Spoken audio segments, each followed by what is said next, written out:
Welcome into 101 Sports. It's time for our college football week 5 predictions, and obviously, we got a huge one this week. Alabama is taking on Georgia at home. We'll break it down, but first, let's get into some notable games this weekend that I'm not going to have a game breakdown for, but I'll give out my picks. And first, just a little recap on the season: 27-12 on picks, not bad. And then for specifically games we've done a breakdown for, 17-3. We went 4-1 last week, which I'm pretty happy with because I went out on a limb taking Michigan and Oklahoma. Obviously, one of those paid off, and one of those ends up looking like a terrible pick. But that's kind of how it goes when you go out on a limb, take a chance on something. I thought this might be a little bit of a crazy week with a couple big upsets. I got one right, missed on the other, but still 4-1 week. I'm content with that. But so getting into some notable games this week. First up, I've got Rutgers winning at Washington. Rutgers has looked pretty good this year. They got a good running back there. They've been winning games. They're at home on a Friday, and I think I've been saying that teams are better at home on Friday night road games, and they better at Friday night home games disproportionately. But so far it hasn't really panned out. Like Syracuse lost last weekend, Nebraska lost. I remember Stanford losing at TCU. So it hasn't really worked out the way I feel like it usually works out. But I do think Rutgers is the better team here, and having such a long road trip from Washington to Rutgers is going to make me go with Rutgers here.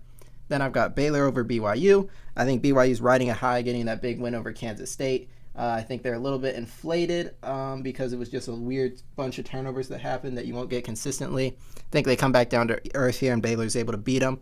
You kind of get a Baylor team that I think is going to be motivated from feeling like they had one stolen away. So they're coming out extra motivated, and a BYU team that I think have a letdown because of how good their win was. Now, there's also a chance Baylor has a letdown because of how crushing the Colorado loss was, but I think they're extra motivated to win. I think Baylor pulls off. I don't know if it's an upset. They might actually be favored. Baylor's favored by 3.5, but so I have Baylor actually winning. It's kind of surprising that BYU's not favored there. Then I have Colorado losing to UCF. Again, Colorado coming off a big win. I think it's a letdown. And also, Colorado not going to be able to stop the run at all. KJ Jefferson's going to run it. Harvey's going to run it. Boone's going to run it. UCF's just going to completely control this game physically. I think they roll here. And then I've got Texas A&M beating Arkansas. This one's tough because Arkansas has been so inconsistent. Some days quarterback looks great. Sometimes he looks terrible. Sometimes it's not even for a full game. He could go a quarter looking great and then look terrible the next, kind of like Oklahoma State. He has like 450-something yards, but he also cost them the game. So I just don't know what I'm going to get from Arkansas. So I could definitely see a world where they beat Texas A&M because maybe I don't know who's going to play, if it's Reed or Wigman. We'll see. But either way, I could see a world where Texas A&M offense isn't clicking and Arkansas is just in one of those points where they're rolling. But I could also see a world where they're turning the ball over. A&M's getting pressure on them, forcing mistakes. And I see that one as being a little more likely. So I'm going to go with A&M to defeat Arkansas. And finally, I've got Boise State beating Washington State. Washington State's been a surprise team to me, at least to this point in the year. They beat Texas Tech and Washington, which were both games I thought they would lose in the preseason. And then last week they had a great game against San Jose State in double overtime. But they almost blew it, so I don't really know what to make of them because they've won some games that they, in my opinion, weren't supposed to win, but then almost lose a game to San Jose State where they come back in the final 30 seconds to send it to overtime. And a game you probably should have won more comfortably. So tough for me to make them out. I think Boise State with Ashton Jeanty is going to be able to run the ball really well. I do think Washington State is going to put up a lot of points. Ultimately, I think just because I think Ashton Jeanty is the difference with being able to establish a run game, can give maybe defense for Boise State a little more time to breathe, not be as tired. And I think it'll allow them to pull off a win against Washington State, which will put them in firm position to be like the leading contender for that G5 playoff spot. Then some other games we're not breaking down, but I'll just give some quick picks for. I got Ole Miss over Kentucky, obviously. Miami over Virginia Tech. That was supposed to be a big game early in the season. Obviously, Virginia Tech, with losing Rutgers and Vandy, hasn't lived up to preseason expectation.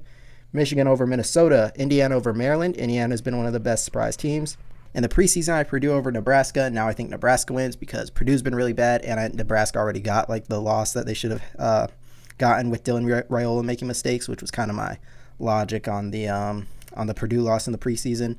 USC over Wisconsin. I got Oklahoma bouncing back over Auburn. Pretty sure Arnold's not going to play here, even though Joel Klatt had a really good explanation on how it's not all his fault. But I think Auburn's just so bad offensively, worse than Oklahoma, and they're going to turn it over to that Oklahoma defense. So I got Oklahoma winning there. TCU's continuously let me down this year when I picked them, so I'm going with Kansas to win over TCU. And I think North Carolina actually comes back from an embarrassing loss and beats Duke. Pretty much no other games that are really tight to pick. I guess Oregon over UCLA, but that's pretty obvious. No major upsets I'm predicting. I got SMU, I think, beating Florida State. So, yeah, let's get into the game breakdowns here. First game we're breaking down here, and it is the Oklahoma State Cowboys going on the road to take on Kansas State, getting into the keys of the game. So, first up, it's just going to be how do these teams respond. So, Kansas State gets blown out by BYU 38-9 in a really non-Kansas State fashion. They allowed BYU to score on special teams, to get interceptions, fumbles, all the ways Kansas State usually beats team. Like if you've been watching Kansas State, you'll see them put up a stat that Kansas State leads the country over the past however many years in non-offensive touchdowns, and they got beat through a ton of non-offensive touchdowns and plays with BYU. So how do they respond? Do they get back on track playing the way they're supposed to play, or does that loss kind of linger over into the next week? That's what you don't want to see. Then Oklahoma State, the offense plays absolutely terrible against Utah. The quarterback gets pulled. So, how do you respond to that? Or is the team just not good, or is this a good team that's going to battle through adversity and play better, and it was just a, kind of a fluke game? So that's the most important part of this, because I could see a world where Kansas State responds, Oklahoma State doesn't, and it's just not even close, or maybe it's the other way around. So that'll be interesting to watch. Then which QBs are we getting right? Because Alan Bowman, he was hot in the beginning of the year, but then I talked about in my stock video, I didn't believe in him, and I thought, just from watching him play, I thought he's turnover prone, and I think he can be a good quarterback when you don't lean on him too much, which is why I thought they were a good team going into the year, because you have, on paper, a really good O-line, and Ollie Gordon, who was supposed to be the best running back in the country, right? But that has not been the case at all. The O-line's been bad. Ollie Gordon, nowhere to be found, and you've had to rely on Alan Bowman. And that's when you get the mistakes, and that's when it can lead to, disaster. So I'd been surprised by how well he played at the start of the year, and I didn't think it could last. So I think it's more likely we get, bad Alan Bowman than the really good one. Maybe we get somewhere in between. And I think that's what you got to hope for as an Oklahoma State fan, is that he just is serviceable. But even then, if you just get a serviceable Alan Bowman, are you good enough to beat Kansas State? If Ollie Gordon's not going to be the Ollie Gordon of old? Probably not. And then with Avery Johnson, I think you've clearly seen times where he looks like he can throw the ball well, and that he's not making mistakes. But you've also seen the interceptions. You've seen where he's missing open guys, making bad throws, and you expect the mistakes from a young guy. It's nothing against him, but it's a bit key to the game, because he could play really well. And if he does, Kansas State, I think, is a better team than Oklahoma State. But if you get the Avery Johnson that struggles a little bit, that's where his game could be, more in the balance, at least in my opinion. Then who wins on the line of scrimmage? And this is mainly because we've seen Kansas State, when they get, especially if they don't do what they did against BYU, where they have just catastrophic turnovers that put them behind early, they're very willing to lean on the run game. DJ Giddens, great player, and Avery Johnson can make plays with his legs as well, and they'll lean on that run game. And then Oklahoma State wishes they could lean on the run game, but it's just bad for some reason. It doesn't make a lot of sense to me, because the offensive line is so experienced, all coming back. Ollie Gordon's back. They should be just as good. So I really don't understand what's changed, but something's changed and it's not as good. Maybe they, emerge and it turns back the clock, and it looks like, it just took, 5 weeks for Oklahoma State to figure it out in the line of scrimmage. And maybe I'm sitting here when I do my weekend recap video Sunday, and I'm like, Oklahoma State finally looks like the team we thought they would look like. So that's the key to the game. And finally, it's turnovers, just because we've seen how Kansas State can lose a game, and it's just with making mistakes. And we've seen Alan Bowman make many mistakes as well. So turnovers definitely going to play a large factor here. For my final prediction, like I said, I think Kansas State's a better team. I don't trust Oklahoma State on the line of scrimmage. I think they'll have to rely too much on quarterback. I didn't even mention Alan Bowman might not even play. He got pulled. They could go with the backup. But whoever the quarterback is for Oklahoma State, not a big believer in them, especially not if you have to rely on them completely. And I'm going with Kansas State pretty convincingly, 31-14. Not a lot of doubt in this one for me. I'm pretty confident here. Moving on. Second game we're predicting here, it's the Louisville Cardinals taking on the Notre Dame Fighting Irish on the road in South Bend, Indiana. Let's get into the keys to the game here. So first one I have for you is which Notre Dame shows up, right? We've seen the version of Notre Dame that beats Purdue, 52-0, and we've seen the one that shows up against Texas A&M that even if they weren't great offensively, at least made enough plays to win the game, and the O-line looked pretty decent. Now, since then, they've had some O-line injuries, which is concerning, And we've also seen the version of the team that that loses to Northern Illinois and then struggles for a while against Miami of Ohio. So, are we going to get the Notre Dame that looks very beatable, especially at home? Or are we going to get the one that, crushes power teams or at least, beats them? So, obviously a key to the game because, that probably determines the outcome. And then will Riley Leonard make the easy plays? If you watch the Miami of Ohio game, especially early, there were just wide open throws Riley Leonard's missing. And we know how dynamic of an athlete he is. We know he can make great plays with his legs, right? He can make guys miss, go on long runs, get into the end zone. He's tough to bring down. Big guy. Like, he's got all the tools physically, and he's a great runner. But they're just it's not even that I'm expecting him to be a great passer because we know that's not what he is. It's not like, it's a deep shot that he misses or it's a tight window throw. It's like these are wide open guys on the move where he's supposed to be better or at least more comfortable throwing with the rollouts and just missing guys right in front of him. That, like, if he's doing that, like, I don't think Notre Dame's going to beat good teams because your defense will be on the field too long. They'll tire out. Eventually the other team will put up points, and you can't just, once a team, like we see this with Michigan as well, a lot like Michigan, with Alex Orji at quarterback or with Davis Warren, but it's more like the Alex Orji one. We saw in the second half where if USC knows you can't throw the ball, eventually that run game's not going to be working. And this is a USC team that is traditionally not physical at all, and even they were able to stop for the most part. It just took a great play by Kalel Mullings. But there's always a chance when you play this style where a team knows you're not going to be able to throw the ball, that's, could lead to disaster for Notre Dame. But if he's making the easy throws, not even the crazy ones, then Notre Dame's a much more formidable team. And then can Louisville run the ball? Not a lot. They were not running the ball very effectively against Georgia Tech. The offense was still pretty decent. Big plays down the field with Ja'Cory Brooks. And then it was actually, the score makes it look a little worse than it was because they blocked a field goal in the fourth and ran it back for a touchdown. So it actually was closer. But they didn't run the ball very well. And with Notre Dame having Howard Cross up there, I think Louisville could struggle there. And then if they're going to put the ball in the air, a guy like Watts or Morrison definitely can make a ball hawk play or at least, break up a bunch of plays that makes Louisville's offense struggle because this Notre Dame defense is very, very good. And finally, I've got the Louisville run defense. This just ties into the Riley Leonard thing.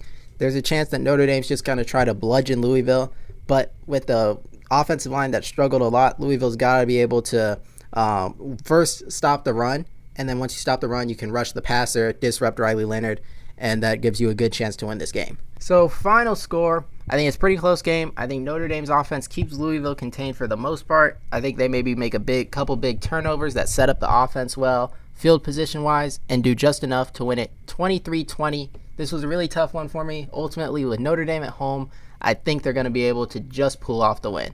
All right, it's the game we're all really looking forward to. It's been the two best programs over the past half decade to a decade right there with, you got to throw Clemson in there as well. But, the dynasty of Alabama that was under Nick Saban, and now Georgia kind of taking the mantle as the best program in college football under Kirby Smart. They met up in 2 national championships just in the past, handful of years. They play in the SEC championship all the time, and we get to see it here in the regular season. It's going to be awesome. It's by far the biggest game of the year so far. Bigger than Texas, Michigan. Bigger than with any other huge games. Bigger than Tennessee, Oklahoma. What else was there? I don't know. I'm trying to think. Bigger than Notre Dame, A&M. But yeah, just clearly the biggest game of the weekend so far. So let's break it down.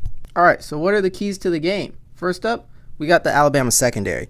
So far, Alabama's defense has looked very good, right? Hold Wisconsin to, I can't remember the exact output, but they keep Wisconsin very limited. But to be fair, Tyler Van Dyke came out of the game, and Wisconsin's not exactly dynamic offensively.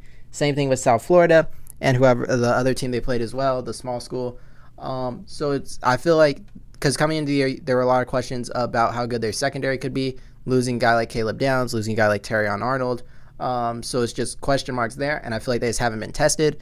And when you play Georgia with Carson Beck at quarterback, with guys like Colby Young, London Humphreys, with Dominic Lovett, with Lawson Lucky, there's a lot of Urasega tight end. There's a lot of weapons for Georgia that can definitely test this Alabama secondary. And if Alabama has a weakness there, Georgia's going to find it, right? Because they're one of the best offenses in the country, at least on paper. They were last year. At times they've looked like this year, but they also have struggled like in the Kentucky game.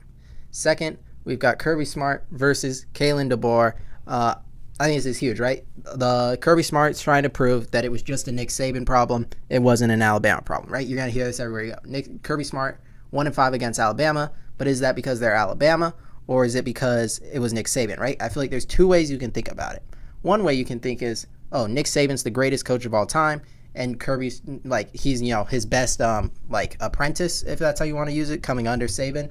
But he wasn't quite there. He's still figuring it out, while Nick Saban was in the midst of the greatest dynasty in college football. And Kirby still wins one national title. Well, he wins two, but he wins one over Saban, beats him once. So there's the thought that it was just because it was the greatest coach of all time. And even some people think Kirby would eventually have passed him if Nick was still coaching, or something. It's just with him gone, Kirby doesn't have anything to worry about. But there's another way you can think about it. That is, Georgia, when they play anybody else, has the most talented team on the field. But the one team they struggle with consistently is the one team the only team in the whole country that recruits better than them and has a more talented team if you're checking the sports composite from 24/7 or something like that, and that's Alabama. So is it because of the coaching, or is it because you're matching up across the field with guys that look just like your guys, that run just as fast, that are just as big, that are just as strong, right? So there's that thought as well. There's also one final thought, which is that Alabama didn't downgrade coaching-wise. That Kalen DeBoer, maybe he's not the recruiter that Saban was, but he still has all the Saban guys. And I think you got to think Kalen DeBoer taking Washington to the national title, and with everywhere he's been, he just doesn't lose. You got to think at least schematically wise, offensive mind wise, and the staff he's put together, Alabama hasn't really downgrade on a game day coaching basis. Maybe outside of that, but as far as on the field and during the week, you got to think they're just as good coaching as they were before. So there could still be a problem for Kirby Smart. Third, we have the Jalen Milroe versus Carson Beck key point here, and that's just because these are really good quarterbacks. But as with a lot of games, when you have teams this talented and this fine of a margin between them, the most important position on the field disproportionately impacts the game, and that's quarterback. We know how good they are across the board. But if Jalen Milroe is going to play one of his better games of the year, if he's going to avoid pressure, he's going to run, pick up first down with his legs, if he's going to be really precise on the deep ball, beating the Georgia DBs over the top, he's going to give Alabama the edge. If he's kind of, not wanting to stay in the pocket, trying to escape, and Georgia's linemen are just too fast, or McKill Williams is getting to him, or if Jalen Milroe's if the deep ball's taken away well by Georgia's game plan and he's not hitting underneath, then obviously Alabama's not going to be in a very good position to win. And same with Carson Beck. If he plays how we've seen him play most of the times he played, then Georgia is like a well-oiled machine. But there's the occasional times where you see somewhat of a limited player in Carson Beck because talent-wise, he's not crazy talented, but he does a good job of doing his job, right? He plays within himself really well. But so Alabama, maybe if guys aren't open or if they're forcing him to play beyond his capabilities, could make some mistakes, right? There's always that chance. But so I feel like with this matchup, I feel like Jalen Milroe has the higher chance of playing way beyond the average level and having a Superman performance and winning it because I think he's more naturally gifted with his just because of his athleticism, making plays both with his deep ball and with his legs. He can make a game-changing play that I think is more likely to happen than Beck. But I think Milroe is also more likely to be inaccurate, to fumble it, to make more mistakes. So I think higher ceiling with Milroe, lower floor. And finally, I got the line of scrimmage play. We've seen Georgia have some injuries there, and that kind of led them to struggle against Kentucky. Same with Alabama against South Florida. If these teams are healthy, then it's going to be a great matchup. And we saw last year the reason Georgia lost is because that Alabama O-line finally rounded into form by the end of the season. And although they struggled for a lot of the way, by the end of the year, they were really good, and they were able to establish a run game on Georgia's defensive front, which was the main reason they were able to beat Georgia. A team that hadn't lost in 20-some games, was the back-to-back national championship. They got handled up front, and Alabama has a lot of the same guys back. They got the same quarterback back to make plays with his legs as well, running it. Caden Proctor should be healthy. It should all be good for Alabama. So if they can control the line of scrimmage, they should win. If they struggle like they did against South Florida, which again was because of injuries, but just that type of performance, almost no shot they're going to beat Georgia. So my final prediction, and I preface this by saying before the year, I picked Alabama to win this game and to win the national championship. I did pick Georgia to win the SEC championship, though. But new data has emerged, right? Georgia crushed Clemson in a way I didn't think they were going to do. and I still think Clemson's very good. They also struggled against Kentucky in a way I didn't think they would. Alabama, I've gotten a lot of what I've expected, maybe a little bit too much of a struggle against South Florida, but for the most part, I've gotten what I've expected. And ultimately, I think Jalen Milroe is just playing so well right now. I think he's putting all the pieces together. I think he has a great performance and leads Alabama to a 28-24 win. Obviously, this will lead to a lot of questions for Kirby, concerns. It's not really any big problem that you lose to Alabama. I think Alabama's a top 5 team. When you play a top 5 team on the road, it's going to be tough to win.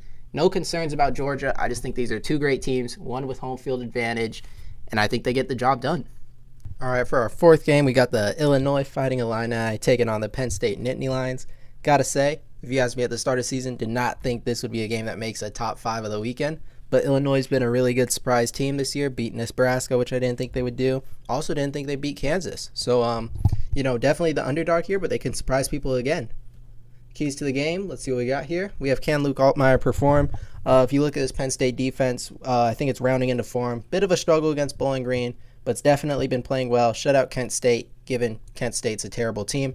But still, you think with guys like Abdul Carter, with a Denise Sutton, Kobe King, you would think this defense is going to be really good.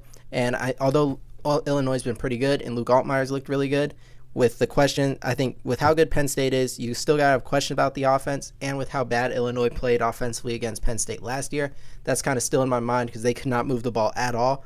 And we know Penn State last year had great defense, struggled on offense. Maybe the defense isn't as good this year, so Illinois can do a little bit more offensively, but I think at the end of the day, it's going to be on Luke Altmaier to perform. Second, I've got, is the Penn State defense elite? And I mean, because I think we know for sure it's going to be good, but when we're talking about Penn State, especially the past few years, the defense has been elite right up there with the top of the Big Ten, with a team like Michigan, competing to be the best defense in the country, and they've still got the talent. It's just a matter of, is the coaching as good as it had been under guys like Manny Diaz? Are they experienced enough? Because there's certainly some new players there. And is it improving, right? Because I think definitely wasn't elite against Bowling Green, but it's been a few weeks since then. Maybe they're, they've gotten it rolling a bit there, got everything figured it out. Could it be an elite defense now? I'm leaning towards yes, actually. Maybe it's not quite elite, but I think it's definitely going to be one of the top defenses and is right now. And then I have Illinois run defense just because I think you have to make, and I know Drew Allers looked pretty good this year, but I still think you got to make Penn State throw the ball offensively. Even with the, it's looked like they've improved, you still got to have questions about the skill positions and the dynamicism on offense. Sorry. And I think if you look at Penn State, watch them, their most explosive player is going to be Nick Singleton at running back, right? Katron Allen also very good. So if Illinois can stop the run and force Drew Aller to put the ball in the air, I think that's the best chance for Illinois to maybe force a turnover or just to limit the Penn State offense overall. If Penn State can just lean on them, kind of like how they lean on West Virginia, and they're getting 5 yards a pop and then Nick Singleton's breaking some long ones, it could be a long day for Illinois, especially defensively.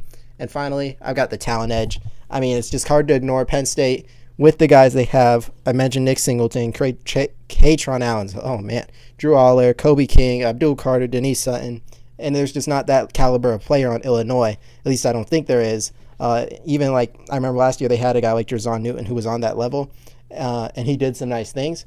But overall, they just don't have that caliber of player on the Illinois roster, and it's going to be tough to overcome that whenever there's a talent edge like this. Even when it's a top 25 matchup, there's a significant talent edge for Penn State. Final score prediction, I've been picking, I've been late to believe on Illinois. Didn't think they would really do too much against Nebraska. I thought it'd be competitive but lose. I was picked them to lose to Kansas. Maybe I'll be wrong again, and they can shock. This would be a huge upset, though. I think they're a pretty big underdog, but I want to break it down because top 25 matchup, and I didn't break down their game last week. So maybe I'll be wrong again, but for the moment, I've got Penn State winning it 30-13. A little bit of, let the air out of the balloon for Illinois. You get a big win over Nebraska. I think you're kind of humbled against Penn State here.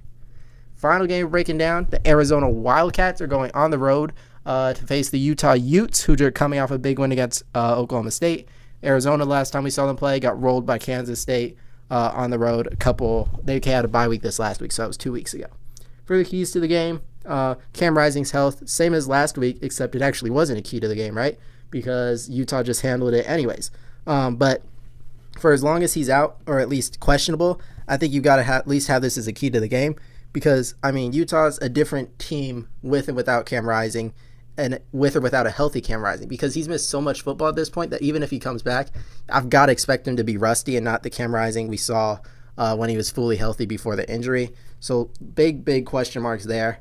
And then second, I've got the Arizona run defense, because against Kansas State, they just got exposed. They just couldn't stop the run. And they were never, unless they were absolutely perfect offensively, which they were nowhere near, it was always going to be a tough day for them against Kansas State.